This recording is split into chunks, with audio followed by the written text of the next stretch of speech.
as they come up to the line. Very shortly the red lights will go out and the race will get underway for 25 minutes. Out they go then, and the race does indeed get underway, and it's a good start from Stoney from pole position, closest to the pit wall there on the front rank of the grid. They head down towards Copse Corner for the first time, and he has got the lead. I think it's Joe Stables that's gone with him.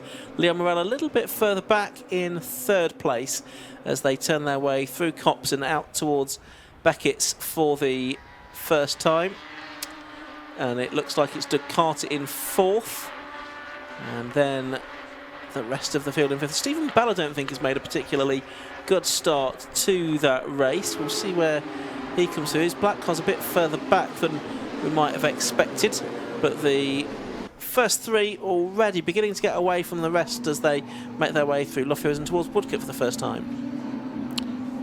Yeah, so James Keevil there managed to make up quite a few places from 10th on the grid. Of course, Class A car with a bit more power, so he's gone from 10th to 5th, so it's Class A cars all the way. Daniel Headlam is the one who leads in Class B from pole position there, ahead of Philip Brown and Pedro Oliveira, but race 1 winner Stephen Bell holding position there in 4th as it stands, with Paul Seward in close proximity as well. But is that oh no, sorry, it's Oliveira just behind Brown. So that is that Class B battle. The red car, their second position in class, and then this is Oliveira and Bell. Oh, who's that that's gone for a spin? Doug Carter, it's the number 5 car of Doug Carter, the PR6 in Class A. That was 4th position overall, and he's not in a particularly big hurry to get back onto the track. So we'll see if he is able to rejoin the race and get into a position of safety. So that means that everyone else shuffles up. Daniel Headlam therefore moves up into 5th position. Of course, he was on pole position for the Class B cars in the earlier race as well as this one, but made a bad start in race 1 and could only recover 5th position from that. But he's leading from the front here. He's 6 tenths clear of Phil Brown within the within Class B, which is for the more production Hayabusa engined cars. So it's Stoney that continues to lead the race outright there, and there are yellow flags you can see, and that will be because of the car of Doug Carter that is off the track up at Brooklands. So everyone has to hold station through Brooklands, and yet just saw on the edge of shot there, Doug Carter still a little bit stricken out there, but Philip Brown, when they get back into the green flag zone, can put his foot to the floor and try and scamper away from Pedro Oliveira. The 19-year-old driving Leon Morel's old car. As we mentioned, he made that switch from the SR3 to the PR6 for this season. But Oliveira himself has got race 1 class winner Stephen Bell for very close company going into Cops. Paul Seward going with them as well. So really tight battle there as Dan Headlam is starting to eke out a little bit of an advantage over his class rivals, and in fact going with James Keevil and the number 9 car. Still yellow flags there. There'll be marshals on the track just trying to recover the Doug Carter machine, I shouldn't wonder. His Radical PR6, in fact it has now gone, I think, so that is good news. The yellow flag should be rescinded therefore. So watching Phil Brown here in the number 11 car with 57 Pedro Oliveira behind him. Pedro Oliveira based in Bristol these days. Phil Brown based up in Nottinghamshire and works up. 63 years of age. Ex-rally driver from the 1990s. Running a car that he bought from Richard Webb. Previously it was James Brakell's car as well, and now run by Josh Smith at RJ Motorsports. And 3rd in all 3 races so far this season. So consistent. Yes, very consistent. But I'm sure hoping to nudge a 2nd or potentially a win out of this weekend, this final race of the day. So rounding Beckett's. Let's have a look at the car of Mark Grayson, number 30. He's running in 14th position. He's got John Davis and the number 91 car behind him. And then it's the 13 car of Ian McDonald, the driver from Colwyn Bay. And then it's another of the SR1s, isn't it? Which is Aaron Rose, I think. Doesn't look like Vic Sudera got back out. He had that broken wheel, I think, in the first race, and that seemingly has not been fixed. So we're down to 4 cars in the SR1 division this time out. Yeah, because we were due to have 21 on the grid, weren't we? We Yeah. started with 20, so that would make sense. Of course, down to 19 now with Carter's demise at Brooklands. Field being reared up by Scott Lear, who did get that penalty. In fact, it's the last spot on the C-Class podium up for grabs at the back of the field there between Herbeker and Lear. Gordy Much very much dominating that category out there at the moment with all 3 wins so far as it stands. The 23-year-old Scotsman, former GT racer and Praga racer as well, so no stranger to prototype-esque machinery.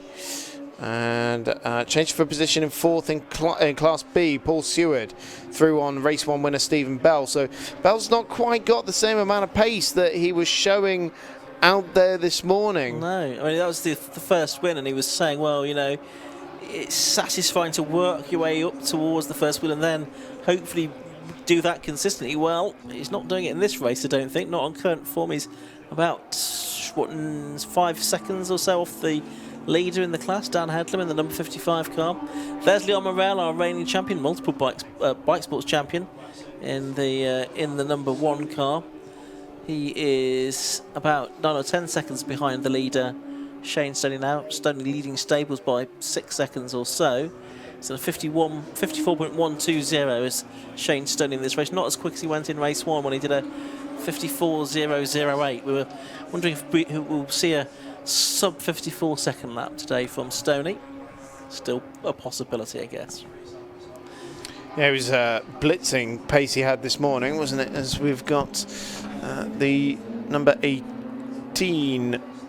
What was that? The number? Oh, sorry, no, the number 13 machine. So yeah, MacDonald and Grayson still going hammer and tongs out there as well. Yeah, and that's the battle for 15th, 16th, 17th kind of positions.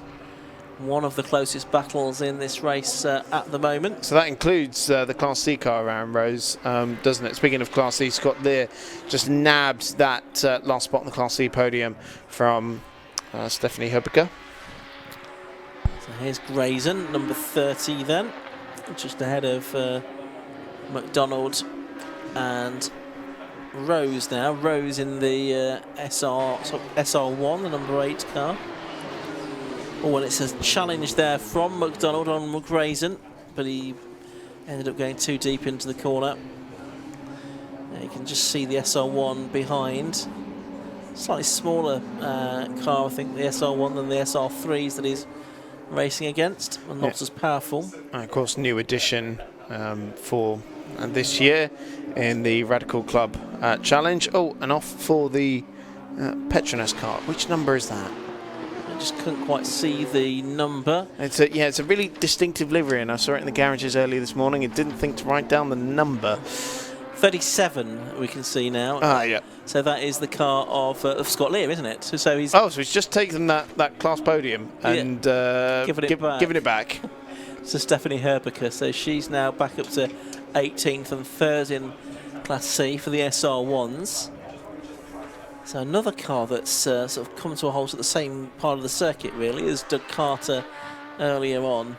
Those marshals have been incredibly busy today down at that part of the circuit, and as it is the last race of the day, obviously an opportunity to thank the marshals for their work, because we cannot go racing without them, and they're in those big overalls on a hot day like today as well. So they're at work with the controllers for the flag panels, waving the flags physically as well, and getting out there and recovering those cars. Yeah, so yellow flag still prevalent at that part of the circuit, as though the cars headed towards it at that point in time. That's the 11 car of Phil Brown, so he's still ahead of Pedro Oliveira in the battle for 2nd and 3rd within that class. It's Headlam at the helm in Class B this time. So it's looking very much like, if things stay this way, it's going to be Shane Stoney and Gordy Much inseparable at the top of the championship standings with wins and fastest laps in, or touch wood. Well, that was plastic, isn't it? All of the races so far. Now, here's Stephen Bell. He's got the 84 car of Stewart behind him now, so that's a place made up by Stephen Bell, but he runs a bit wide on the exit of Beckett's that time. Stewart's going to be back alongside him along the Wellington Straight. No, he's tucked him behind him. We'll see have a go up into Brooklands. We might find out in a moment. But certainly a good scrap for 4th and 5th there. Here they come. And yeah, it's Stewart back ahead. Yeah, so that is 4th position in Class B being disputed. It is the 84. Back ahead came here at 3rd in the Class B Championship this weekend. Stephen Bell with not much to shout about from the opening meeting of the season at Brands, but certainly had a very strong race this morning. And it's confusing as to where that pace has suddenly gone. Obviously, if you want to get into the real nitty-gritty of it, it's later in the day, temperatures have changed, so slightly different setups required. Maybe he's running a slightly older set of tyres. You never know. You never know what's going on underneath the hoods and in the awnings and tents of all of these guys. So but for now, all that matters is that it means that Stephen Bell is 5th, and Dan Headlam is really making hay while the sun is shining out there at the front of the Class B field, on course for his 3rd win of the season after taking both the wins at Brands for the ex-Formula 4 racer. Yeah, so working now lap 13 of the race, watching the battle for 6th and 7th, 2nd and 3rd within the Class B between Phil Brown and Pedro Oliveira. Sorry, go on first. Yeah, no, that definitely wasn't Headlam behind her. No, it's definitely Pedro Oliveira. That's for 2nd in Class B. Oh, big moment for Pedro Oliveira. Certainly was, but he's gathered it in and able to continue. At the start of the lap, Headlam was around about 4 seconds clear of Phil Brown. Headlam in the lead of Class B. Top 4 cars, all Class A cars, Stoney, Stables, Morel and Keevil. Fairly well spread out, all lapping in either the high 55s now or the 56s. Stephen Bell and Paul Seward have swapped places again, so Bell up to 4th in class. Now when they went over the timing line last time around by about 0.6 of a second. And there is Bell, we can see it now on the screen ahead of Paul Seward. I wonder if Brown has been able, Brown's been able to gap Oliveira a little bit on this lap, so he's not under quite so much pressure. Of course, that moment that Oliveira had, the teenage racer, on that previous lap didn't do him too many favours in terms of closing in on Brown for 2nd place in class. Yeah, so there's Seward going through then, 49-year-old from Tempuscombe, company director in his 2nd season of racing. Done some bikes in the past, including Supersport 600. Was champion in 2004. Ex RJ Motorsport car that he races these days. Sorry, Chris. Those Supersports are not to be mucked around with. Absolutely. They are fierce machines.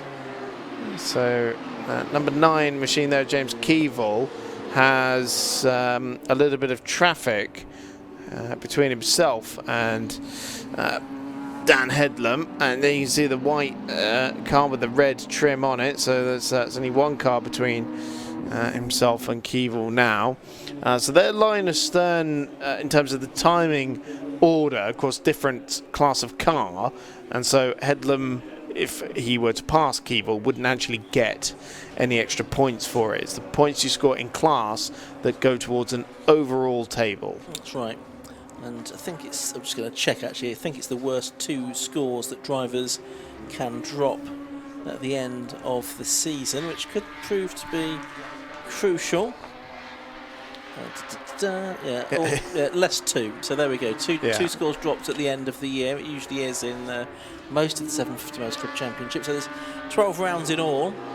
Still use it in some European competition as well, which I find quite surprising, especially in this day and age of such bulletproof reliability. It makes absolute sense to have it in club racing because, people have got to go to work. People forget you live this weird double life when you do this racing. Yeah, exactly. The life does get in the way, doesn't it, of the racing sometimes. So it's important there is that function for drop scores to be taken into account to not sort of penalise someone who, for very legitimate reasons, might not be able to do every race in the season. In Headlam's case, the problem was that he just had a not a non-finish, but a poor finish in race 1 compared to the drivers that he was level pegging with coming into this weekend in their respective classes. But there's still 4 meetings to go after this at Snetterton Brands on the Grand Prix circuit, back here at Silverstone, but on the other end of the campus, on the international circuit out of the wing, and on the Grand Prix circuit at Donington Park to complete the season. Here comes the 6th car up the inside. So that's the Rose car, isn't it, up the inside, I think, of Brazen.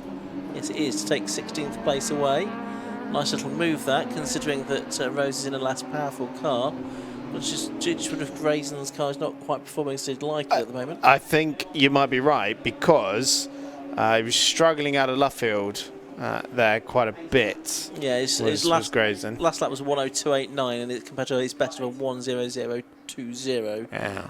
So, yeah, nearly 3 seconds off his best. So maybe all not well with that car. There's a glimpse of Joe Stables in the number 98 car. I've not seen a lot of Joe in this race. The double bike sports champion. His dad, Richard, was a champion as well in bike sports, the York Hotelier. So, 8 minutes left to go then in this race. Shane Stoney leading by 23 seconds. He's been absolutely unstoppable so far today. Winner of all 3 races so far, leading Joe Stables, who in that much healthier car than it was this morning, running in 2nd position ahead of Leon Morel by just 2 seconds. For the last spot on the overall and Class A podium. And then it's Daniel Headlam quite comfortably leading Class B. Philip Brown has built a little bit of an advantage now over Pedro Oliveira. Although, actually, that being said, on that last lap, it did close up again by a couple of tenths of a second. I think that's going to be the one to watch in the remaining 7 minutes of this race. Stephen Bell and Paul Seward have been knocking 7 bells out of each other. Stephen Bell, the race 1 winner in Class B. And then in Class C, continues to be gaudy much absolutely romping away at the head of the field. This is the race leader, Shane Stoney, with a support from Will, his mechanic, who works at Nielsen Racing on their prototype team.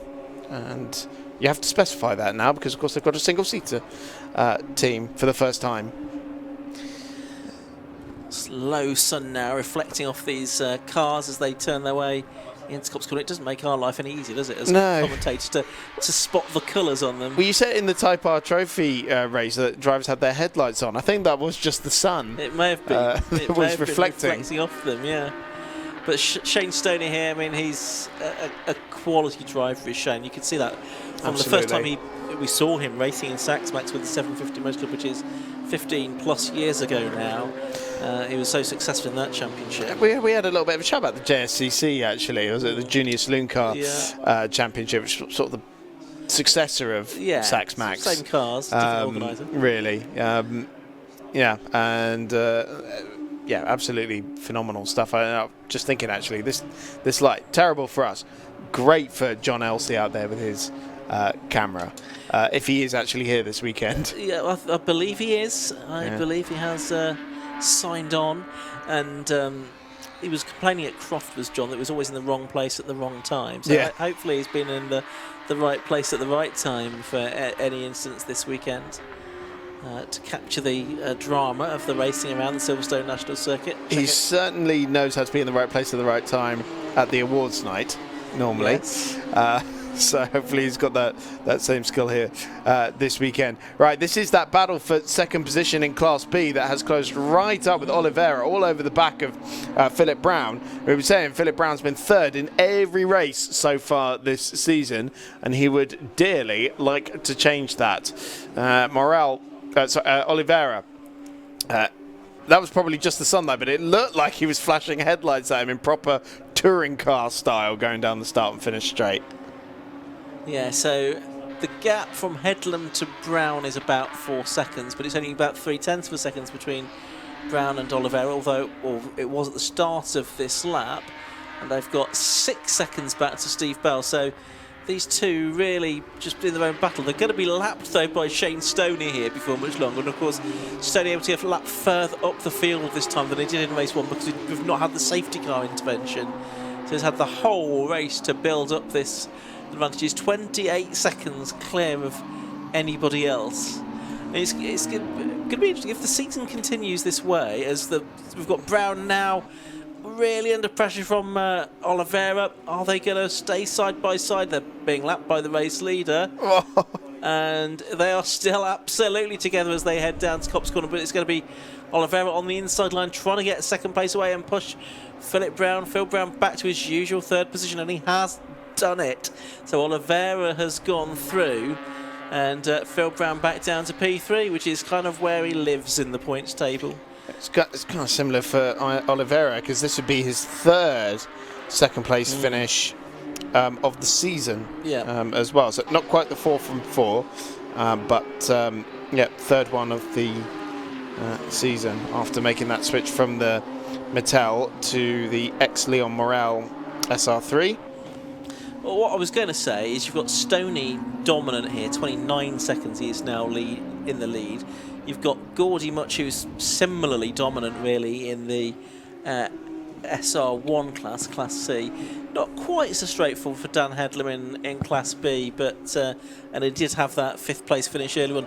It is going to be fascinating how the season pans out, because you could well have drivers that are dominant in their respective classes, but can't be separated on points overall, and that they won't have raced each other at all, really, during the season. So it'll be fascinating to see how the rest of the year pans out.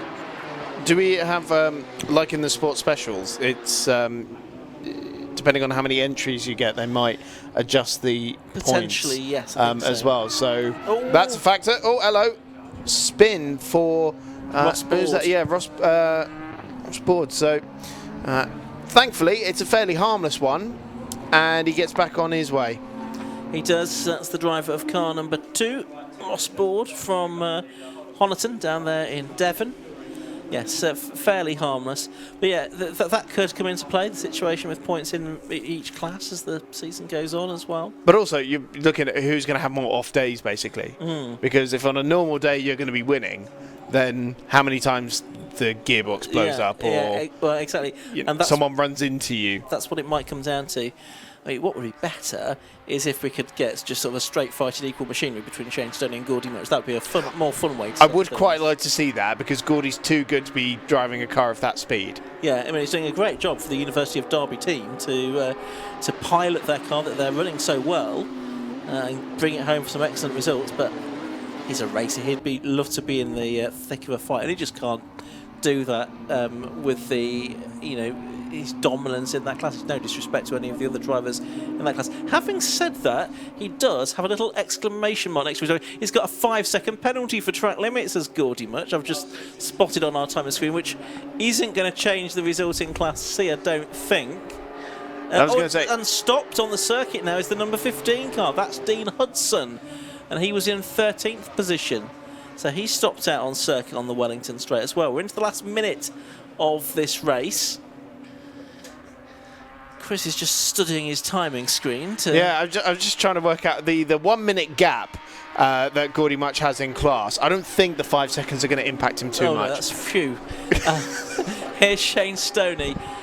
He might just squeeze one more lap out of this, I guess. Yeah, I think he will. Yeah, because he's on lap 27. There's 22 seconds to go in the race, so I think he is just going to get to the timing line. But he could stop. He could literally stop, wait for the checkered flag and go, and still win the race. That's how far ahead he is at the moment. Yeah, he could do. So he's going to come over the line with, about 6 seconds to go, something like that, on to his 28th and final lap. He's on a 54.117 in this race, so he's not gone as quickly as he did earlier on. I don't think we're going to see the 53-something that we were hoping for. But so close. It was 54.0 this morning, wasn't it? 54.008, just 8 thousandths. Dang. That's an average of 109.34 miles an hour, by the way, that lap, so it's really quite impressive. Average speed, that is terrifying. As my old mate, the commentator Andrew Wilkins, used to say, that includes all the corners. And it really does. Joe Stables just lost second position to Leon Morel. And he's in the pits. He's in the pits. So Joe Stables with just over a lap to go into the pits. But here comes Shane Stoney then, a dominant win by more than half a minute. His 4th of the season in the Radical Club Challenge. So he takes the win, and it's going to be Leon Morel in half a minute or so in second place. But Joe Stables, a late retirement.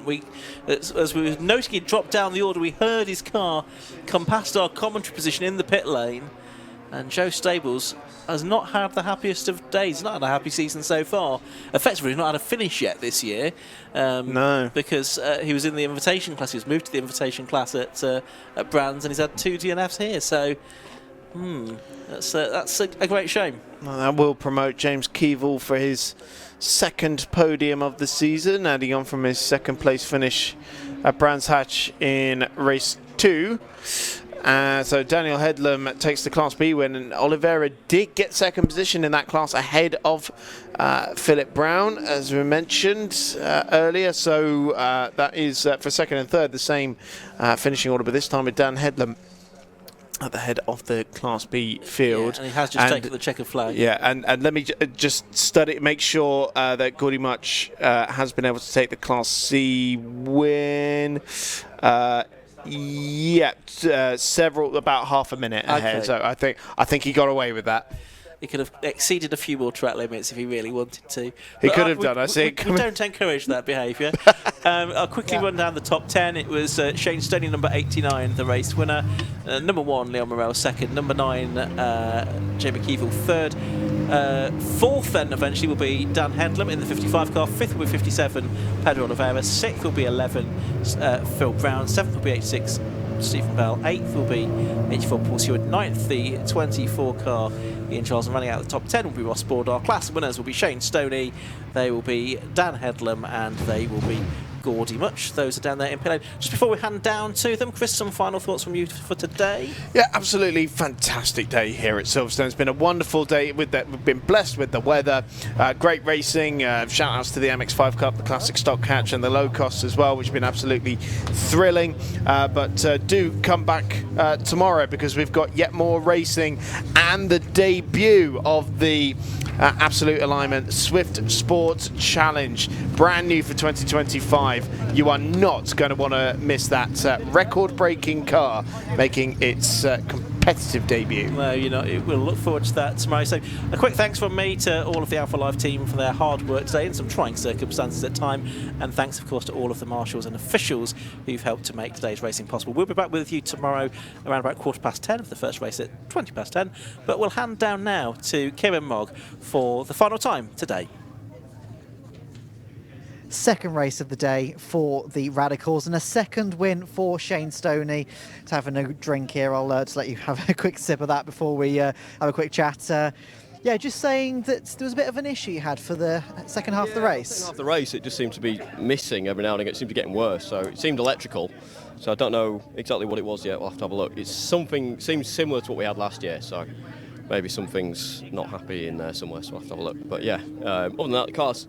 First half of the race, before that started, the car was on rails, so trying to be really careful. I mean, there was a lot of yellow flags sort of appearing, and you're there having to make sure you get lifted off and all slowing down and all that kind of thing. So, but yeah, it's tricky race with a lot of with the yellow flags appearing and things like that. And you're there, you're trying to slow down, and then and make sure everything's sorted. So, yeah, just got to keep on your toes and yeah.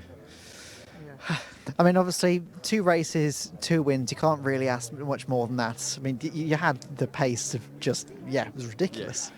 Yeah, you know, I've got to say big thanks to my dad, big thanks to Will. You know, the car's been brilliant all weekend. We've had a few little niggles. We found another one now, but yeah, you know, I can't thank them enough. And you know, big thanks to all the marshals as well. Obviously, you know, we can't do this without them. So yeah, big thanks to them as well. Absolutely. Well, congratulations on the weekend, on the day. It's really been very well for you. Yeah, thank you very much. Cheers. Cheers. Thank you very much. Right, we'll speak with our Class B winner, Daniel Headlam. Daniel, if I can just jump in. So that was an interesting race. Yeah, well, it was certainly slightly less interesting than the first race from my point of view, but yeah, it was still a pretty good race. I mean, it was a bit tighter between the other guys, I think, but yeah, good start, and then kind of got my head down and kept going. Yeah. And how do you find this car-track combination? Well, I enjoyed that, and it was a great experience. It's probably a little bit short for the Radical in my books. I'd prefer the GP circuit, but not going to complain because I get to drive a Radical at Silverstone. So yeah. And in terms of obviously the calendar, what is the track that you're most looking forward to? I think probably Brands GP. Don't get to go there a lot. It's probably quite unique. I went well at Brands last time out, so we get to do half of that again. And so yeah, probably that one. All right, well, congratulations on the win then. Yeah, thank you very much. Cheers, thank you. And we'll speak with our Class C winner, Gordy. Again, for you, 2 races, 2 wins. We had a chat, obviously, earlier today. Say the car was working well. It's worked well again. How's that? Yeah, it was good. Obviously, a little bit hotter towards the end of the day here. So round here, it's left side gets a little bit of a beating. So towards the end of the race there, the tires were starting to let go. So I was more drifting, really. But yeah, I had good fun. It's been a real good weekend. Students have done another great job. Didn't have to come in once off of any untightened bolt or any loose wheel. So yeah, they haven't made any mistakes thus far, and they've put together a real good race car. So props to them. They're doing a great job. Yeah, it does seem to be, absolutely. And obviously you seem to be delivering as well, so it's got to feel good for 2 wins. Yeah, absolutely. We're on a bit of a roll because obviously we got the 2 wins at Brands as well, so we're on 4 now. So we'll see. The target, you know, can be to maybe try pinch every win of the season. It'd be great if we could have some battles along the way. But yeah, no, I'm really enjoying working with the students, and I look forward to the rest of the year. Absolutely. Well, congratulations again, and thanks for chatting with us. Yeah, thank you. Cheers, thank you very much. And, well, that wraps it up from here at Silverstone today. Obviously, we've still got tomorrow. It's a full day of action and racing that we've still got to come, with a couple of series that we haven't already seen today. Obviously, the Radicals and the Type Rs won't be racing tomorrow, but we do have a couple of series in place of that. So, without further ado, from all of us here at 750, we just want to say thank you so much to all the marshals that are out on track. Obviously, in this baking sun, it's really been, you know, if they've got all their full overalls on, it can't be cool in those at all. But thank you very much, obviously, to all the marshals for putting up with all the racing. Thank you to Alpha Live for broadcasting, Laura behind the camera, Will, our producer, and thank you so much for watching. We'll see you in the morning.